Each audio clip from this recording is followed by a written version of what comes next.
बचपन से चलते आ रहे प्यार का एक बेस्ट पोर्ट्रेल इस मूवी में किया गया है। आज की हमारी movie I give my first love to you ये 2009 की एक रोमांटिक मूवी है। ये मूवी इतनी ब्यूटीफुल है कि अगर उसकी स्टोरी बताए तो ये स्पॉइलर हो जाएगा। तो बिना किसी देरी के डायरेक्टली वीडियो स्टार्ट करते हैं। अगर आपको वीडियो अच्छा लगता है तो प्लीज़ इस वीडियो को लाइक कर दीजिएगा, कमेंट भी कर दीजिए, जिससे चैनल को सपोर्ट मिलता है। मूवी स्टार्ट होती है और हमारा मेन कैरेक्टर जिसका नाम है तकुमा, ये हमसे बात कर रहा है। वो हमसे कहता है दूसरे लोगों के मुकाबले मेरे पास बहुत ही कम टाइम है। वो अपने हर एक मोमेंट को सही तरीके से जीना चाहता है। अब हमें तकुमा का बचपन दिखाया जाता है। बचपन में तकुमा के साथ हम मयू को भी देख सकते हैं। मयू और तकुमा ये दोनों एक दूसरे के बेस्ट फ्रेंड थे। इस सीन में हम देखते हैं कि तकुमा और मयू डॉक्टर खेल रहे थे। मयू तकुमा का चेकअप कर रही थी। ये जो इनका मोमेंट है ये बहुत ही ब्यूटीफुल है। इसके तुरंत बाद हम देखते हैं कि तकुमा के पेरेंट्स डॉक्टर के पास आए हुए हैं। डॉक्टर ने बताते हैं तकुमा के पास बहुत ही कम टाइम है। वो जैसा बड़ा होगा वैसे उसके हार्ट पर लोड आएगा। एक दिन उसका हार्ट बंद पड़ जाएगा और उसकी डेथ हो जाएगी। तकुमा के फादर पूछ लेते हैं कि उसके पास टाइम कितना है। डॉक्टर कहते हैं कि अगर आपने सही से प्रिकॉशन लिए तो 20 साल तक जी सकता है। ये जो इनकी कन्वर्सेशन चल रही थी ये तकुमा और मयू ये दोनों सुन रहे थे। ये सुनकर मयू रोने लग जाती है। तकुमा को बहुत टाइम तक हॉस्पिटलाइज कर रखना पड़ता है। वो जरा बड़ा हो चुका है पर फिर भी उसे डायपर में रहना पड़ता है। उसे हमेशा तकलीफ होती है तो उसके पेरेंट्स को भी बहुत बुरा लगता है। उसके फादर कहते हैं कि अगर तुम्हारा दर्द में ले पाता तो पूरा ले लेता। नेक्स्ट सीन में मयू एक पार्क में खेल रही थी तो उसके पास तकुमा भी आया। एक्चुअल में 4 लीफ क्लोवर ये प्लांट वो ढूंढ रही थी। तकुमा उससे पूछता है तो कहती है कि अगर मुझे वो प्लांट मिल गया तो उससे विश मांग सकती हो। ये प्लांट हमेशा विश कंप्लीट करता है। तकुमा कहता है कि मेरी विश होगी कि मैं एस्ट्रोनॉट बनना चाहता हूँ, तुमसे शादी करना चाहता हूँ। ये प्लांट वो ढूंढ रहे थे और तकुमा को मिल गया। तकुमा विश मांग पाए उससे पहले ही मयू ने उससे वो प्लांट छीन लिया। वो विश करती है कि प्लीज तकुमा को जीने दो, हमें हमेशा एक साथ रहने दो। ये विश मांग कर वो बहुत ही जोर से रो रही थी। तकुमा उसके पास आता है, उसे शांत कराने के लिए उसे किस कर लेता है। इस छोटे तकुमा ने उसे मैरिज के लिए प्रपोज भी कर दिया। मयू एक्साइटेड थी तो अपने घर के कर्टन निकाल कर उसका वेडिंग ड्रेस उसने बना लिया। उसके फादर ये देखकर दंग रह जाते हैं। एक दिन तकुमा पार्क में बैठा हुआ था तो फुटबॉल खेलने लग जाता है। इस वजह से उसकी तबीयत बहुत ही खराब हो गई और उसे हॉस्पिटलाइज फिर से करना पड़ा। वो बहुत ही तकलीफ में था। यहाँ भी वो रिमेम्बर करता है कि उसने मयू को प्रॉमिस किया है कि उससे वो शादी करेगा। इस तरह से वो मर नहीं सकता। इसके बाद हम देखते हैं कि बहुत सारे साल गुजर चुके हैं। तकुमा अब हाई स्कूल में है। वो डॉक्टर के पास चेकअप करवाने के लिए आया हुआ था जो उसे हर 2 दिनों में करना पड़ता है। इस चेकअप से पहले उसकी हालत बहुत ही खराब थी। अब वो ठीक हो चुका है तो फिर से हाई स्कूल पहुंचता है। आकर मयू से मिलता है। इनकी रिलेशनशिप एज के साथ डीप होती गई है। मयू से मजाक में कहती है कि तुम तो बहुत ही टॉल बन चुके हो। तो भी कहता है कि तुम्हारा भी तो साइज बढ़ गया है। इस पर ये दोनों बहुत हंसते हैं। मयू अपने स्कूल वर्क में उतनी ज्यादा स्मार्ट नहीं होती। उसे जो क्वेश्चन पूछा जाता है तो तकुमा उसके लिए आंसर करता है। ये क्वेश्चन बहुत ही हार्ड था और टीचर को समझ में आ गया कि तकुमा ने आंसर किया था। टीचर को लगता है कि तकुमा बहुत ही अच्छे कॉलेज में जाएगा। एक दिन स्पोर्ट्स के टाइम पर कुछ बच्चों को मयू की बॉडी देखनी थी, इसलिए उन्होंने उस पर पानी डाल दिया। तकुमा ये सब देखता है और उन लड़कों को बहुत मारता है। तकुमा कोई भी फिजिकल एक्टिविटी नहीं कर सकता, इससे उसकी जान को भी खतरा है, पर फिर भी उसने उन लड़कों को मारा था। मयू से पूछती है ये सब तुमने किया क्यों? तकुमा कहता है कि तुम्हारी बॉडी को मुझे फर्स्ट टाइम देखना था। वो बहुत ही अपसेट था और फिर से ऐसा कुछ भी ना करे तो मयू अब उसे उसकी बॉडी दिखाने वाली थी। तकुमा एक्साइटेड हो गया, उसके हार्ट पर लोड आ रहा था। वो फिर उसे स्टॉप करने के लिए कहता है। मयू मजाक में कहती है कि हम ये कभी भी फिर से नहीं करेंगे। तकुमा भी उसे टीज करने के लिए उसे चेस करता है। अब एक करीब आ चुके थे तो तकुमा ने उसे किस किया। अब तकुमा हमसे कहता है कि लास्ट टाइम मैं जब हॉस्पिटल में था तो मैंने कुछ डिसाइड किया था, बाहर आऊंगा, मयू के साथ कुछ टाइम स्पेंड करूंगा। वो चाहता था कि मयू को किस करे। उसकी विश कंप्लीट हो चुकी है तो अब वो मयू के साथ ब्रेकअप करना चाहता है। वो कहता है कि जब भी मैं उसके साथ होता हूँ तो हमेशा वरी ही करती है। उसकी पूरी लाइफ मेरे लिए वरी करने में नहीं जानी चाहिए। आज ना कल मैं इस दुनिया से चला जाऊंगा तो उसे इस तरह से नहीं रहना चाहिए। मयू से वो डायरेक्टली ब्रेकअप नहीं कर सकता, तो ऐसे इसी स्कूल में जाता है जहाँ का कट ऑफ बहुत ही ज़्यादा है। जैसे कि हमें पता है मयू अपनी स्टडीज़ में उतनी ज़्यादा अच्छी नहीं है, वो कभी भी उस स्कूल में एडमिशन नहीं ले पाएगी। वो अकेले जाकर उस स्कूल में रहने वाला था, तो उसके पेरेंट्स उसके लिए बहुत ही वरीड थे। उसकी मदर को लगा कि शायद मयू उस कॉलेज में जा रही होगी, इसीलिए ये भी जाना चाहता है। वो फिर मयू से मिलने के लिए गई, उसे समझाने की कोशिश की कि प्लीज़ तुम उस कॉलेज में मत जाओ। मयू को तब पता चला कि तोकुमे किस कॉलेज में जाने वाला है। वो मदर से कहती है कि मैं उतनी स्मार्ट नहीं हूँ, मैं कभी भी उस कॉलेज में नहीं जा सकती। इसके बाद इनके कॉलेजेस का एंट्रेंस एग्जाम हो चुका है। मयू तोकुमे को कहती है कि मैंने बहुत ट्राई किया पर मैं तुम्हारे स्कूल में नहीं आ पाई। लास्ट मिनट स्टडी कर मैं कुछ भी पास नहीं कर पाई। उसके पहले प्लान्स कुछ अलग थे। तोकुमे उससे पूछता है कि अब तुम क्या करोगे। वो कहती कि पता नहीं। कुमे रात में जब अपनी बचपन की सब फोटोज देखता है तो उसे भी बहुत बुरा लगता है। अगले दिन फिर वो अपने नए कॉलेज में गया। वहां पर स्टेज पर स्टूडेंट रिप्रेजेंटेटिव को बुलाया जाता है, तो ये मयू ही है। मयू अपना स्पीच स्टार्ट करती है। उससे एक्सपेक्टेड था कि सबको वेलकम करे, पर वो तोकुमे से बात करना स्टार्ट कर दिया। कहती है कि तुम्हें क्या लगा था कि मैं इतनी स्मार्ट नहीं हूँ, इस कॉलेज में आ पाऊंगी। मैंने दिन रात मेहनत की और मैं इस कॉलेज में आ चुकी हूँ। मैं तुम्हारे लिए एक अच्छी वाइफ बनना चाहती थी, कुकिंग लेसन लेने वाली थी, तुम्हारी वजह से मुझे ये सब करना पड़ा। मयू को फिर स्टेज से निकाल दिया जाता है। मयू और तोकुमे इन दोनों की जोड़ी पर पूरा स्कूल हंस रहा था। इनको सब एज अ कपल ही अब पहचानते हैं। इसके बाद हमारा और एक मेन कैरेक्टर जिसका नाम है काओ, ये हमसे इंट्रोड्यूस होता है। ये बहुत ही कॉन्फिडेंट, चार्मिंग और फ्लर्ट होता है। इसने तकुमा और मयू को नोटिस किया है। मयू आर्चरी की क्लास में भी है। तकुमा का फ्रेंड कहता है कि ये तो बहुत ही टैलेंटेड है। तकुमा उसे कहता है वो हमेशा बहुत स्मार्ट थी पर मुझ में टाइम वेस्ट करती थी। एक दिन तकुमा और मयू बाहर घूमने के लिए आते हैं। मयू उससे बहुत चिटक रही है, कहती है कि मैं बहुत खुश हूँ, हम दोनों एक साथ हैं। लोग उन्हें देख रहे हैं पर इससे उसे कुछ भी फर्क नहीं पड़ता। नेक्स्ट सीन में हम देखते हैं कि तकुमा डॉक्टर के पास आया हुआ है। ये डॉक्टर मयू के ही फादर है। तकुमा उनसे पूछता है क्या मैं कोई फिजिकल एक्टिविटी कर सकता हूँ। वो यहाँ किसी के साथ इंटीमेट होने की बात कर रहा था। फादर को पता था कि इंटीमेट होगा तो मयू के साथ ही होगा, तो इस पर बहुत ही ज्यादा गुस्सा हो गए। उन्हें लगा कि तकुमा को मार डाले, पर अपने गुस्से पर उन्होंने कंट्रोल किया। वो कहते हैं कि मैं तुम्हें एज अ फादर नहीं तो एज अ डॉक्टर सलाह दूंगा। तुम जितना इन चीजों से दूर रहोगे उतना ही तुम्हारे लिए अच्छा होगा। तकुमा हमसे कहता है कि मैं उसके साथ इंटीमेट नहीं हो सकता। इसका मतलब है उसके साथ मैं शादी भी नहीं कर सकता। मयू को ये बात समझ में नहीं आती है। एक दिन जब ये दोनों हैंग आउट कर रहे थे तभी उनकी एक फ्रेंड जिसका नाम है तेरू, ये उनसे मिलती है। तेरू की कंडीशन भी तकुमा जैसी ही है। उसे कभी भी प्रॉब्लम आ सकता है जिसकी वजह से उसकी डेथ हो सकती है। इसके बाद ये दोनों बात करते हैं। तेरू को अच्छा लगता है कि मयू और तकुमे बचपन से एक साथ है। उसे कहती है कि मैं और नर्सेस हमेशा तुम दोनों को चिढ़ाया करती थी। तेरू को अभी अभी हार्ट अटैक आया था। कहती है मुझे जल्द से जल्द हार्ट ट्रांसप्लांट की जरूरत है। अगर ये लाइफ लॉन्ग जीना चाहते हैं तो एक ही बेस्ट वे उनके पास है। तेरू और तकुमा ये बहुत टाइम तक बात कर रहे थे, तो मयू इस पर बहुत ही ज्यादा जेलस हो गई। तकुमा इस पर उसे बहुत चिढ़ाता है। तकुमा अगले दिन भी अपना स्कूल बंक कर तारू से हॉस्पिटल में मिलने के लिए जाता है। इसी दिन काओ ने तारू को अप्रोच किया, उसका फ्रेंड बनना चाहता था। वो उसे कहता है कि स्कूल लाइफ हम मिलकर एंजॉय करेंगे। मयू ने उसे कुछ भी रिस्पॉन्स नहीं दिया और वहां से वो चली गई। इसके बाद रात में हम देखते हैं कि तकुमा और काओ ये आमने सामने आ गए थे। काओ तकुमा से कहता है कि चलो तुम्हारे साथ मुझे कुछ बात करनी है। वो कहता है कि मुझे तुम्हारी कंडीशन के बारे में सब कुछ पता है। तुम्हारी इस कंडीशन में कितना भी ट्राई कर लो पर कभी ना कभी डेथ होने ही वाली है। मैं इस जगह पर आया और मुझे मयू से प्यार हो गया। बाद में मुझे पता चला कि वो तुम्हारी गर्लफ्रेंड है। तुम्हारी जब डेथ हो जाएगी तब उसके लिए बहुत ही हार्ड होगा। वो कहता है कि मेरे फादर भी तुम्हारी जैसी बीमारी से मरे थे। मेरी मदर के लिए मेरे लिए ये बहुत ही हार्ड था। क्या तुम्हें अच्छा लगेगा कि मयू इतना हर्ट हो जाए? जल्दी से तुम उससे ब्रेकअप कर लो, यानी कि वो मूव ऑन कर पाए। तकुमा को भी ये बात सही लगती है। तकुमा जब छोटा था तो उसे लगता था कि वो मरने वाला है।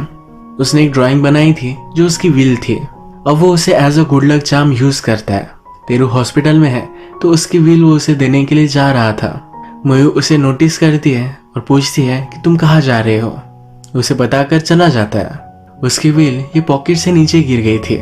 वो तेरू से मिलने के लिए आया और फिर ये उसने रियलाइज किया। तकुमा उसे मिलने के लिए आता है तो तेरू को बहुत ही अच्छा लगता है। वो कहती है कि तुम बहुत ही लकी हो कि तुम्हें मयू मिल गई। मेरा तो आज तक कोई भी बॉयफ्रेंड नहीं रहा है। उससे पता नहीं कि उसके पास कितना टाइम है। वो तकुमा को उसे किस करने के लिए कहती है। तकुमा भी उसे मना नहीं कर पाता। रात में वो अकेला एक जगह पर बैठा हुआ था तो उसके पास मयू आई। तकुमा की व्हील उसे उसने वापस कर दी। आज जो हुआ था ये तकुमा सब कन्फेस कर देता है। मयू बहुत ही नाराज होती है, कहती है या तुम मना नहीं कर पाए। तकुमा बोलता है कि अब मुझे रियलाइज हुआ है कि हमेशा तुम्हें किस तरह से लगता होगा मैं मरने वाला हूँ, तो एज अ सिंपैथी तुम मेरे साथ रह रही हो। तुम मुझे ना नहीं कह सकते। हमेशा आई लव यू भी सिर्फ मैं ही कहता हूँ। मैं उससे कहती है तुम्हें कोई भी आइडिया नहीं है कि तुम्हारे लिए मैं क्या फील करती हूँ। तो कुमा उससे कहता है कि हम दोनों को ब्रेकअप कर लेना चाहिए। मयू को भी गुस्सा आ गया और वहां से वो चली गई। अगले दिन जब वो फिर से तारू से मिलने के लिए आया तो अपने वो बेड में नहीं थी। अचानक से रात में उसे हार्ट अटैक आया, उसकी डेथ हो गई। तकुमा को यह सुनकर बहुत ही शॉक लगता है। उसके हार्ट पर भी लोड आ रहा था। नेक्स्ट सीन में हम देखते हैं कि मयू जब अपनी आर्चरी की प्रैक्टिस में थी तो काओ उसके पास आया, उसे प्रपोज करता है और कहता है तुम मेरी गर्लफ्रेंड बन जाओ। तुम हमेशा तकुमा के साथ नहीं रह सकते, उसकी जल्द ही डेथ हो जाएगी। मयू उसे जोर से स्लैप करती है। काओ से कहता है कि तुम्हें कोई भी आइडिया नहीं है जिससे तुम प्यार करते हो उसके जाने के बाद क्या फील होता है। क्या तुम मुझे लाइक नहीं करती है? मयू कुछ भी नहीं कहती। काओ कहता है इसका मतलब है तुम मुझे लाइक करते हो। काओ से समझाती है कि तुम अच्छे हो, पर सबसे ज्यादा मैं तकुमा से ही प्यार करते हो। आज तकुमा ने रियलाइज किया है कि किसी को खोना क्या होता है। वो मयू के साथ इस तरह से ब्रेकअप नहीं कर सकता। वो फिर काओ के पास आया, उसे कहता है कि तुम अब मयू का पीछा छोड़ दो, हम दोनों रेस लगाएंगे। अगर मैं जीत गया तो तुम उसका पीछा हमेशा के लिए छोड़ दोगे। अगर तुम जीत गए तुम्हारे रास्ते से मैं हट जाऊंगा। काओ हमेशा रेसिंग में अच्छा था, पर तकुमा ने जी जान लगा दिया। इस रेस में वो जीत गया। रात में फिर वो मयू को मनाने के लिए उसकी खिड़की पर पत्थर फेंकता है। वो मयू से कहता है इस चांद के नीचे वॉक पर चलते हैं। मयू भी उसे माफ कर देती है। वो वॉक करते करते मयू के आर्चरी के यहाँ आए। तकुमा उससे कहता है कि मैं भी तुम्हारे लिए आर्चरी ज्वाइन करना चाहता था। तुम तुम्हारे यूनिफॉर्म में बहुत ही क्यूट लगती हो। मयू शर्मा जाती है। तकुमा उससे कहता है कि मुझे तुम्हारे साथ इंटीमेट होना है। ये दोनों यहीं पर फिर इंटीमेट हो गए। अगले दिन काओ फिर से तकुमा और मयू से मिला। उन्हें सॉरी कहता है और कहता है कि मैं सिर्फ तुम्हारा फ्रेंड बनना चाहता हूँ। अगर तुम्हें अभी मेरी फ्रेंडशिप एक्सेप्ट नहीं करनी तो मैं वेट कर सकता हूँ। काओ ने अब कैंपस के बाहर एक गर्लफ्रेंड बना ली है। उसे आज वो मिलने के लिए गया। वो रेकलेस होकर क्रॉसिंग पे से जा रहा था, तभी उसका एक्सीडेंट हो गया। रात में तकुमा और उसके पेरेंट्स को डॉक्टर बुलाते हैं। वो कहते हैं कि तुम्हारे लिए एक डोनर मिल चुका है। ये सुनकर तकुमा बहुत ही खुश है और वो मयू से शादी कर सकता है। जो भी चीजें उसे करनी थी ये सब कुछ कर सकता है। मयू भी हॉस्पिटल में आई तो उसे कुछ क्लासमेट मिली जो रो रही थी। मयू ने उसे पूछा क्या हुआ है। यहाँ उसे पता चला काओ का एक्सीडेंट हो चुका है। वो अपने फादर के पास आती है और उनसे पूछती है तकुमा को जो हार्ट मिल रहा है ये किसका है। उसके फादर कहते हैं कि इससे कुछ भी फर्क नहीं पड़ता। वो समझ जाती है कि ये काओ ही था। काओ अब ब्रेन डेड है। उसके पास उसकी फैमिली थी। उसके ग्रैंडफादर कहते हैं कि तुम बहुत ही दिल के अच्छे थे। तुम्हारे खुद के फादर को हार्ट नहीं मिल पाया तो अपना हार्ट तुमने डोनेट कर दिया। मयू जब तकुमा के पास आई तो तकुमा बहुत ही एक्साइटेड था। उसकी सर्जरी अब 2 दिनों में होने वाली थी, पर उसे लग रहा था कि आज के आज ही उसकी सर्जरी हो जाए। वो मयू के साथ स्विमिंग पूल में जाना चाहता है, मजे करना चाहता है। अगले दिन वो नोटिस करता है कि उसके स्कूल के बच्चे उसे दिख रहे हैं। वो मयू से पूछता है क्या कोई एडमिट है। मयू कहती है कि हमारे क्लास का कोई भी नहीं है, शायद किसी और डिवीजन का कोई होगा। 2 लड़के काओ को देखने के लिए आए हुए थे और वो एक्सीडेंटली तकुमा के रूम में गए। तकुमा को पता चल गया कि काओ उसे हार्ट डोनेट कर रहा है। वो मयू को कन्फ्रंट करता है, कहता है कि तुम्हें पता था, मुझे तुमने बताया क्यों नहीं। उसने अब डिसाइड किया है कि ट्रांसप्लांट वो नहीं करेगा। मयू कहती है कि मुझे कुछ भी फर्क नहीं पड़ता, मुझे सिर्फ तुम्हें जिंदा देखना है। अगर किसी और का हार्ट होता तो तुम ले ही लेते। तकुमा कहता है तुम्हें पता नहीं कि मरना कैसा होता है, इसमें कितना डर लगता है। सिर्फ जिंदा रहने के लिए वो अपने फ्रेंड का हार्ट नहीं ले सकता। काओ के पास उसके पेरेंट्स बैठे हुए थे तो अचानक से उसकी आंख से आंसू आए। उन्हें लगा काओ अभी भी जिंदा है, उसे सब कुछ समझ में आ रहा है। उन्होंने डॉक्टर को बुलवाया तो डॉक्टर उन्हें कहते हैं कि ब्रेन डेड है। कभी कभी स्पाइनल फ्लूइड्स की वजह से ये सब होता रहता है। वो शायद कभी कभी अपना हाथ भी वेव करेगा, इसमें कुछ भी एबनॉर्मल नहीं है। उसकी कंडीशन अब फिर से अच्छी नहीं होगी। काओ की मदर कहती है कि अब मैं मेरे सन का हार्ट डोनेट नहीं करूंगी। वो रो रहा था। अब हमें लगता है कि वो शायद ठीक हो पाएगा। तकुमा को फिर डिस्चार्ज दे दिया जाता है। मयू उससे कहती है कि प्लीज मुझ पर गिव अप मत करना, मरने के बारे में सोचो भी मत। तकुमा उसे कहता है कि तुमने अभी अभी मुझसे जो कहा इससे ही मुझे अच्छा लगने लग गया है। मयू कहती है कि मुझे पता है कि मैं तुम्हारी मेडिसिन हूँ। ये इनका एक बहुत ही ब्यूटीफुल मोमेंट था। एक दिन रात में अचानक से तकुमा को बहुत ही पेन होने लग गया। उसकी हालत बहुत ही ज्यादा खराब हो गई। उसे हार्ट ट्रांसप्लांट मिला तो ही वो बच सकता है। मयू भागते भागते काओ के पेरेंट्स के पास गए। वो उसकी मदर को कहती है कि प्लीज काओ का हार्ट हमें दे दो। वो गिड़गिड़ा रही थी। काओ के ग्रैंडफादर कहते हैं कि वो रो रहा था। हमारे पास एक ही अब होप बचा है कि वो फिर से जिंदा हो पाएगा। वो भी रोने लग गए थे और कहते हैं कि हम ये नहीं कर सकते। रात में तकुमा को सपने में दिखता है कि मयू बहुत ही रो रही है। यहाँ पर उसे छोटा सा प्लांट भी दिखा जिससे मयू ने प्रॉमिस लिया था कि प्लीज तकुमा को जीने दो। ये सब देखने के बाद तकुमा को फिर से होश आ गया। वो जल्दी से उठा और मयू को रेडी होने के लिए कहता है। मयू उसे समझाने की कोशिश करती है इस हालत में वो कहीं भी नहीं जा सकता, उसे प्रॉपर चेकअप करवाना चाहिए, पर तकुमा मानता नहीं। वो उससे कहता है हम हमारे हनीमून पर चल रहे हैं। मयू कहती है हमारी तो शादी भी नहीं हुई। वो कहता है कि ऑर्डर मैटर नहीं करता, हम कभी भी कुछ भी कर सकते हैं। इसके बाद ये अम्यूजमेंट पार्क में आए, रोलर कोस्टर में बैठे, डॉल्फिन्स का शो देखने के लिए गए। तकुमा ये सब चीजें कभी भी कर नहीं सकता था, तो ये आज उसने सब की है। बीच पर जाकर इन्होंने फोर्ट भी बनाया। आज का डे इन्होंने बहुत ही ब्यूटीफुल सा स्पेंड किया था। बचपन में वो जिस पार्क में होते थे उसी पार्क में आए। मैंने जिस प्लांट से प्रॉमिस लिया था उसी को देखकर तकुमा कहता है कि अब मैंने रियलाइज किया है मेरे पास अब बहुत ही कम टाइम है। हमने एक दूसरे के साथ जो भी टाइम स्पेंड किया ये बहुत ही ब्यूटीफुल था। तकुमा ने अपनी विल मयू को दे दी। उसे जरा तकलीफ हो रही थी तो फिर से हॉस्पिटल में गया। तकुमा की मदर बहुत ही चिढ़ गई थी। मयू को उसने बहुत मारा। उस हालत में तकुमा को मयू को ऐसे बाहर नहीं लेकर जाना चाहिए था। उसकी हालत फिर से खराब होकर उसकी डेथ हो गई। मयू भी बहुत रोती है। तकुमा ने उसे जो विल दी थी ये विल वो पढ़ती है। इसमें उसने लिखा है कि मैं जिन जिन से भी प्यार करता हूँ तुम सब लोग बहुत ही अच्छे से जीना, मेरे जाने के बाद हमेशा हैप्पी रहना। तकुमा के क्रिमेशन के बाद उसकी अस्थियां उसके पेरेंट्स ने मयू को दे दी। मदर मयू के पास आई, उसने उसे थैंक यू कहा। मदर कहती है तुम्हारी वजह से तकुमा बहुत सारी चीजें एक्सपीरियंस कर पाया। प्यार क्या होता है ये उसे पता चला।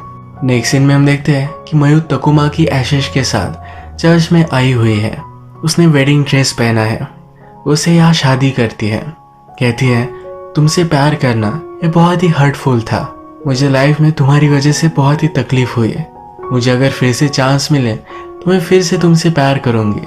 मुझे कितना भी दर्द हुआ हो पर तुम्हारे साथ होना ये मेरे लाइफ के बहुत ही ब्यूटीफुल पल थे। अगर हम किसी और सिचुएशन में फिर से मिलते तो मैं फिर से तुमसे प्यार करती। हम दोनों एक दूसरे के लिए ही बने थे। ये जब सब वो कह रही थी तो बचपन में कैसे मिले थे ये सीन भी हमें दिखाया जाता है। मयू एक्चुअल में एक नर्स पर प्रैंक कर रही थी। तकुमा इसका शिकार बन गया था। मयू ने उससे सॉरी कहा था। उसके बाद ये बहुत ही अच्छे फ्रेंड बन गए थे। मूवी की क्रेडिट्स में हम इनके सब ब्यूटीफुल सीन्स देखते हैं। आज की मूवी हमें बता कर जाती है किसी के साथ अगर आपका टाइम लिमिटेड भी हो पर उनके साथ आपने किस तरह से वो जिया ये सबसे ज़्यादा इम्पोर्टेंट है। आज का वीडियो हम यही ख़त्म करते हैं। अगर आपको वीडियो अच्छा लगा तो प्लीज़ इस वीडियो को लाइक कर दीजिएगा। बहुत सारी मूवीज़ लेकर आते रहता हो तो प्लीज़ इस चैनल को सब्सक्राइब कर दीजिए। बेल नोटिफिकेशन आइकन दबाने में मत भूलिएगा। हम फिर से मिलेंगे और एक नई मूवी के साथ। तब तक के लिए थैंक यू और आप अपने आप का ख्याल रखिए।